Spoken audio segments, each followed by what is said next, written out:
Easy engineering, where the engineering is made simple. First of all, let us understand what the power electronics is.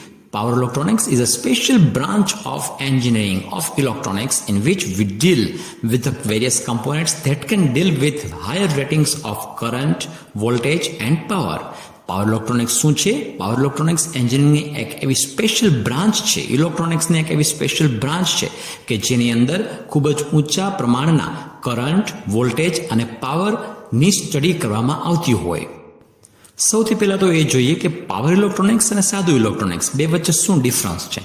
સાદા ઇલેક્ટ્રોનિક્સની અંદર જે components હોય છે આ જ પ્રકારે એસસીઆર, ટ્રાન્ઝિસ્ટર, ડાયોડ વગેરે હોઈ શકે છે, પરંતુ એ નાના વોલ્ટેજ માટે હોય છે. તેનું રેટિંગ ઓફ કરંટ અથવા રેટિંગ ઓફ વોલ્ટેજ ઘણું લો હોઈ શકે છે. જ્યારે પાવર ઇલેક્ટ્રોનિક્સના કમ્પોનન્ટ જેમ કે પાવર ડાયોડ છે, એસસીઆર છે, આઈજીબીટી છે, એમસીટી છે, એ ખૂબ જ ઊંચા અમાઉન્ટના કરંટ અને વોલ્ટેજને ડીલ કરી શકે છે. તમારા મોબાઈલની અંદર જે સર્કિટરી છે, ટીવીની અંદર સર્કિટ છે, ફ્રીજની અંદર સર્કિટ હોઈ શકે છે, આ બધી નાની નાની જે કંટ્રોલ સર્કિટ છે એ સર્કિટ બધી સાદા ઇલેક્ટ્રોનિક્સ દ્વારા બનાવવામાં આવેલી હોય છે. જ્યારે પાવર ઇલેક્ટ્રોનિક્સની સર્કિટરી જે છે એ ખૂબ ઊંચા અમાઉન્ટના કરંટને ડીલ કરી શકે છે. પાવર ઇલેક્ટ્રોનિક્સનો મોટા ભાગે નીચે જણાવેલ 5 પ્રકારે ઉપયોગ કરવામાં આવે છે.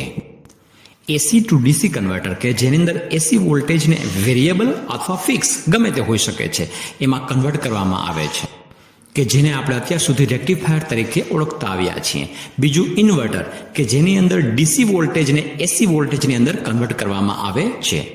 ત્રીજું છે ડીસી થી ડીસી કન્વર્ટર કે જેની અંદર ડીસી ફિક્સ વોલ્ટેજને ડીસી વેરિયેબલ વોલ્ટેજની અંદર કન્વર્ટ કરવામાં આવે છે, આને ચોપર કહેવામાં આવે છે. અને ચોથું છે એસી થી એસી કન્વર્ટર જેમ કે સાયક્લો કન્વર્ટર કે જેની અંદર અલગ ફ્રીક્વન્સી હોઈ શકે છે.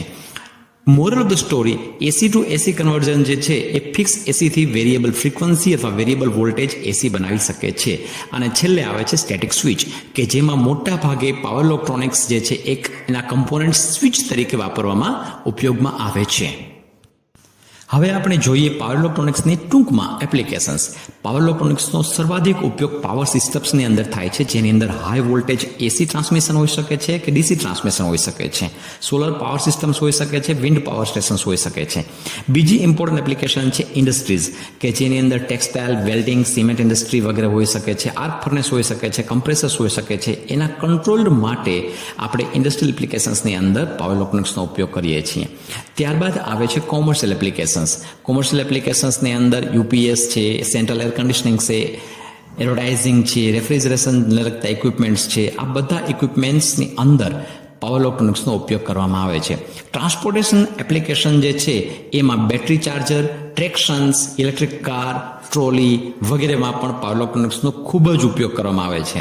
ટ્રાન્સપોર્ટેશનમાં મોટા ભાગે રેલવેને લગતી જે એપ્લિકેશન્સ છે એની અંદર પાવર ઇલેક્ટ્રોનિક્સ ખૂબ એટલે ખૂબ ઇમ્પોર્ટન્ટ સાબિત થયું છે.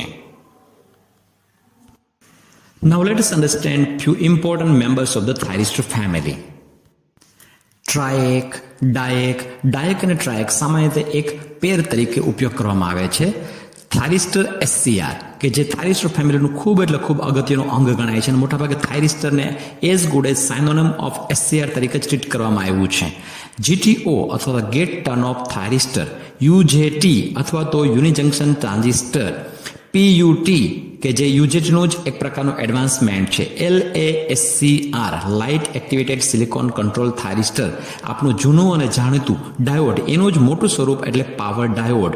PNP diode, by junction transistor અથવા BJT જેને આપણે કહીએ છીએ ટ્રાન્ઝિસ્ટર તરીકે ઓળખીએ છીએ એ, પાવર મોસ્ફેટ અને IGBT. આ બધા કમ્પોનન્ટ્સ જે છે એને ડિટેલમાં આપણે સ્ટડી હવે પછી કરશું. For more such videos, keep watching Easy Engineering. Thank you.